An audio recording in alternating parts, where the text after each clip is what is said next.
Hello and welcome.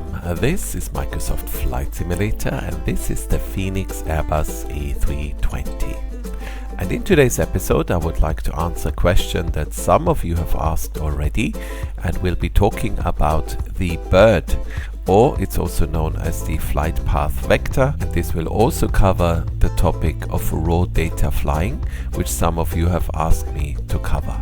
Okay, without further ado, let's get started. Okay, before we actually look at the bird or the flight path vector, let's talk a bit of theory.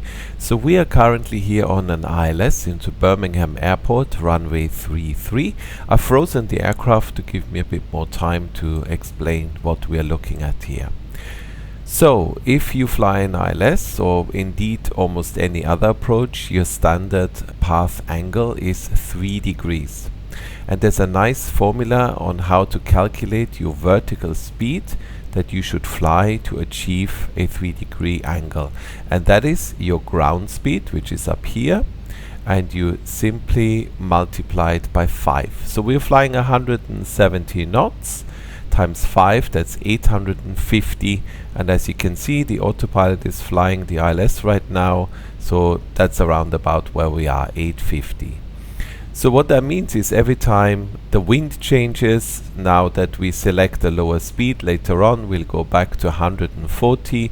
The vertical speed will have to adjust continuously to allow for that and to keep this nice 3-degree vector. One thing you probably know already, standard approach speeds for the A320 series is around about 140 knots. So on a day where there's not a lot of wind, your vertical speed on the ILS should be around about 700 feet per minute. That's also good to know. It gives you an additional pointer here to see whether you are nice and stable on the ILS. So this is a lot of calculating, and we are Airbus pilots, and Airbus pilots are lazy. We don't do calculating. We want the Airbus to do all of this for us, and this is where the bird comes in. So instead of flying a vertical speed, you can tell the aircraft to fly a flight path vector, or in other words, you can tell it to fly a particular approach gradient. So if you tell the aircraft now to fly a 3-degree gradient instead of a vertical speed, then it will always fly the 3 degrees regardless of what you do with the speed, what the wind does. It will automatically adjust the vertical speed and will always fly this 3-degree gradient. And that takes away this entire calculating in your head where you constantly have to look at the ground speed multiplied by 5. On a windy day with gusty winds, that can be quite annoying. So you would just dial in the minus 3 degrees that you want the aircraft to fly, and that's exactly what it does. And this is how the bird works. So I'm gonna unfreeze the aircraft now. Let's let it recover. Here we go. So first thing we're gonna do is we're gonna reduce the speed to 140 knots. Let's put the gear down. Okay, so we are now flying 140 knots, that's a normal approach speed, and the vertical speed, it's just gone down a bit, but it was hovering around 700 feet per minute. We are having a ground speed of 145, so actually, yeah, between 700 and 800 feet per minute is correct. But what if there is no ILS? What if this should be a non-precision approach? There are some airports that don't even have an approach at all. Some Greek islands, they just take you to a particular point, and from there you need to make your own way to the runway. So in this case, so let me just switch off the autopilot. You would press this button here and you would switch from heading and vertical speed to track FBA. So if we do this, you can see this here changes now. It says track and FBA, and we have no longer a flight director, but we have this little green bird here. Now, very important, this bird gets its information from the IRS, which means there's a bit of a delay. So this should not be used for go around or something. Any kind of dynamic maneuver, you should remember the pitch you need, set the pitch, and the bird will follow you. But for something like this, it's actually quite nice. So let's just discontinue the approach for a moment. I'm just gonna pull the nose up. You can see the bird is moving up, and if you put the wings exactly on the 0-degree pitch, there we go, you have 0 vertical speed. So essentially what I want you to imagine is this little bird, which is essentially a picture of an aircraft, is showing you where the aircraft is flying to. This is the pitch, but this is where you're actually going. So yes, the pitch is up, that's because we're quite slow, but as you can see, the aircraft is flying straight ahead. So we are not climbing or descending right now. So if I now go slightly down, there you go, see there's always a slight delay with the bird. So if you put the top of that line here, which I suppose would be the stabilizer, the horizontal stabilizer, sorry, the vertical stabilizer. If you put that here on the 0 mark, you get pretty much a 3-degree glide path. So you can see here, I put it here, we're doing 140 knots, we're around about 800 feet per minute, so that works out well. So if you ever fly non-precision approach completely manually, and you need to fly a 3-degree glide path, which is usually the case, just put the top of this line here on the 0 line, and that will give you a nice 3-degree glide path. So we're obviously nowhere near the runway, and that's another thing you need to bear in mind. Let me show you something else as I get the aircraft back to a safe altitude here. Okay, so let's look at this again in a bit more detail. We are now on the downwind here for the runway 33 in Birmingham, and let's just pretend that there is no ILS approach. It's some kind of circling or visual approach or something like that. So the flight director is not going to be able to give you any guidance. So you will have to fly this manually, basically. So the autopilot is on, but you can still make the switch. And when you make the switch, you have two things you can put in here. One is the track, and one is the flight path angle. So essentially how steep you want to climb or descend. Let's look at this one here first. So we are on a downwind, and we want to fly parallel to the runway. Now if you look here, we have a track selected of 144, and this track is shown to us down here by this triangle. So if I move this here, I can't now because let me just unfreeze. You see the triangle is moving and the aircraft is going over to capture that track. The bird, as you can see, is actually not aligned with this. This is because I have introduced a wind here. We have a 21 knot crosswind. So we need to fly into the wind in order to fly this track here. So if we go back to the original track, should actually be 146, I believe. There we are. So the aircraft will now put the track and our heading on top of each other, and therefore we are flying the track over the ground. So you would look at this and make sure those two are on top of each other after selecting the track you want to fly. So if you would fly an approach, you would set the runway track here and then ensure that this is on top of this, and that means you're flying the track that the runway has. But just be very careful, this is not an ILS. Let me just freeze again. This is not an ILS or a VOR approach or anything like this. This is not going to guide you to the runway. This is just going to show you the runway track. So it's quite possible that you're actually flying next to the runway, but you're exactly on track. You have no way of actually seeing whether you're flying towards the runway exactly, whether the runway is straight ahead of you All this is telling you is that you're flying the correct track, and that is a big difference and something you need to bear in mind. So for something like this, of course, we would use the LS button, and that would give us additional guidance. But if there's no ILS, ensure that you're visual. Usually with approaches like this, you need to be.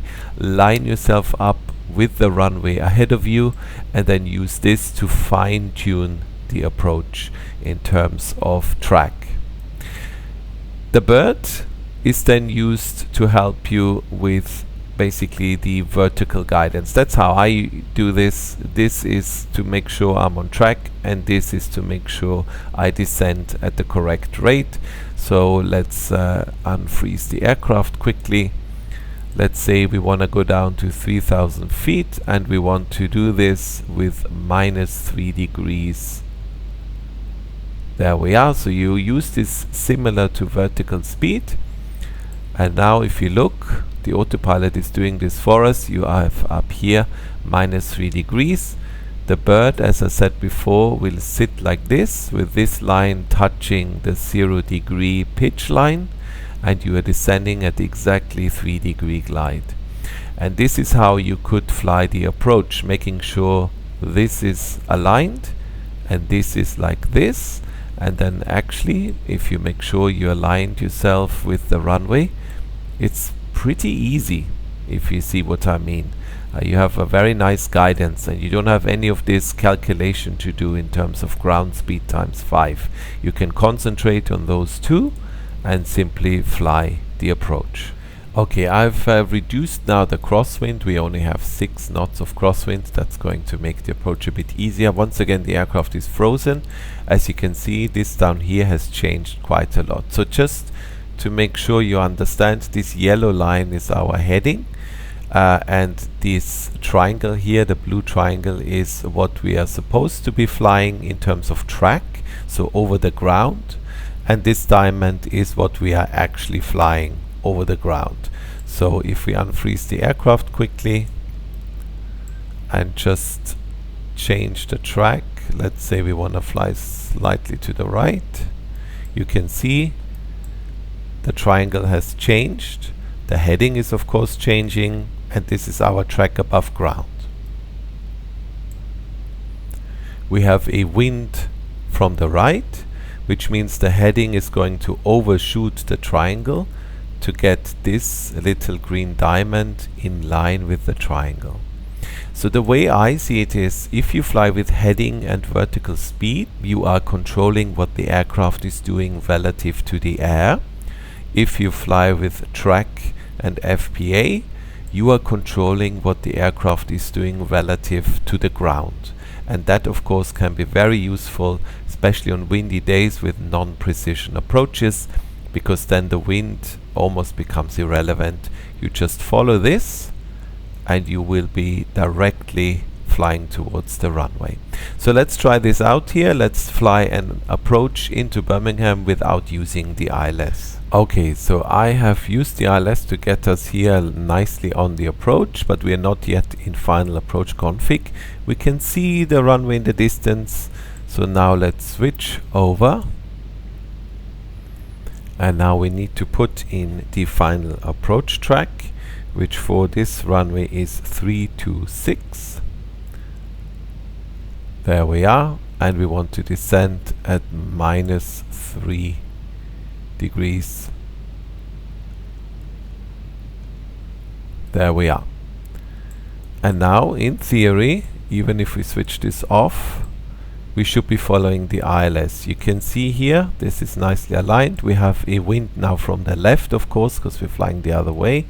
As long as you ensure that these two are on top of each other, that this stays here, then we should be flying towards the runway. So let's slow down. Let's go to manage speed, put the gear down.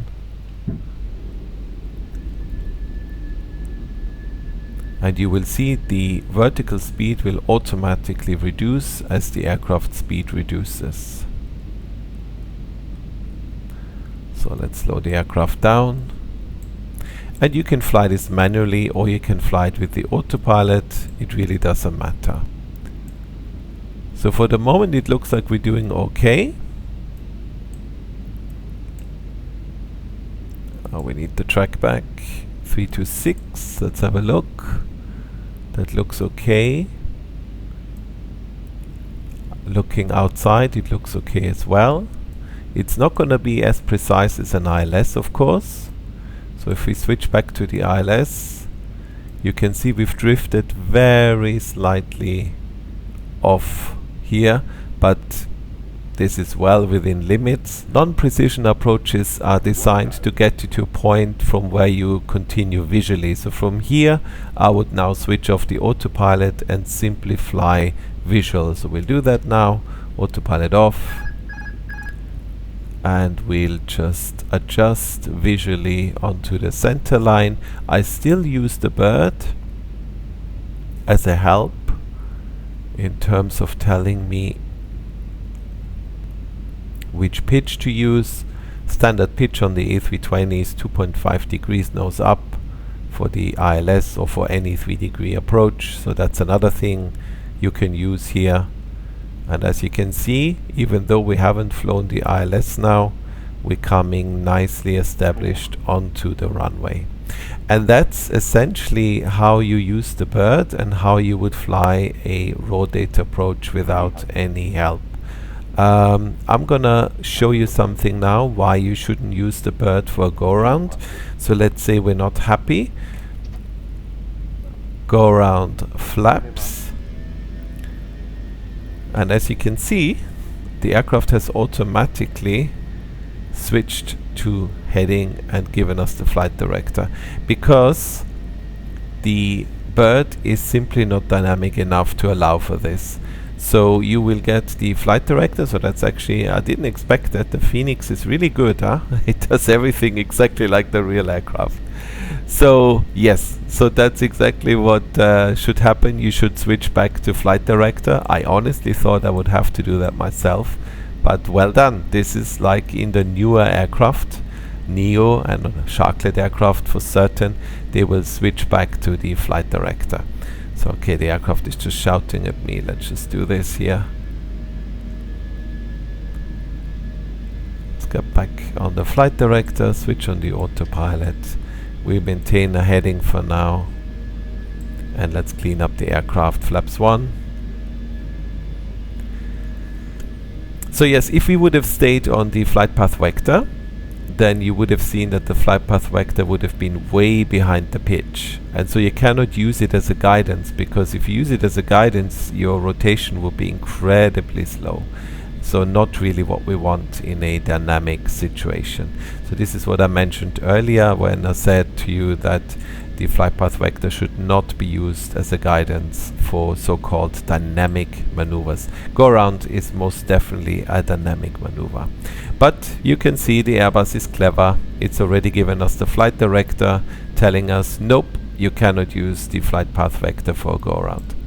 Good Airbus. So I think that's it. I think we've covered this. So like I said, you switch over here, you put in the track and the flight path angle you want, and then you don't have to bother with this ground speed times 5 nonsense. You make sure that the triangle is above the diamond here, because this is what you've set. This is your track above ground. The heading sort of gives you a bit of information where the wind is coming from, and then you look up here, and the bird I use mainly to make sure the pitch is correct, because of course the pitch will also depend on your weight and speeds and all sorts. But if you put the top of this here on this line, the 0 pitch line, you will always fly a 3-degree glide path, and that's how you fly an approach, and of course any other maneuver you want. Very useful tool. We use this usually on non-precision approaches. We fly non-precision approaches normally with the autopilot and flight director, but from minimum onwards, I don't know if you know this, there's no more guidance from the aircraft, and it will essentially freeze what is set here and here. So what's happening is, if you go to the minimum on, let's say, an R&P approach, After that, the aircraft will freeze the heading and the vertical speed, and the flight director will simply guide you down to the runway using that exact vertical speed and heading that you had at minimum. But of course, between minimum and the runway, things can change. The wind can change, but this is no longer taken into account. So from the minimum to the runway on a non-precision approach is really a visual approach, and therefore you shouldn't use the flight director. And the general rule is, if you don't follow the flight director, switch it off. So you could just switch it off, or you say, you know what, I still want some help, and instead you switch to track FBA. And then you make sure you have the runway track here, you dial in -3, or you simply ignore that and just put the bird down here, and then you're good to go, and you still have a dynamic guidance down to the runway.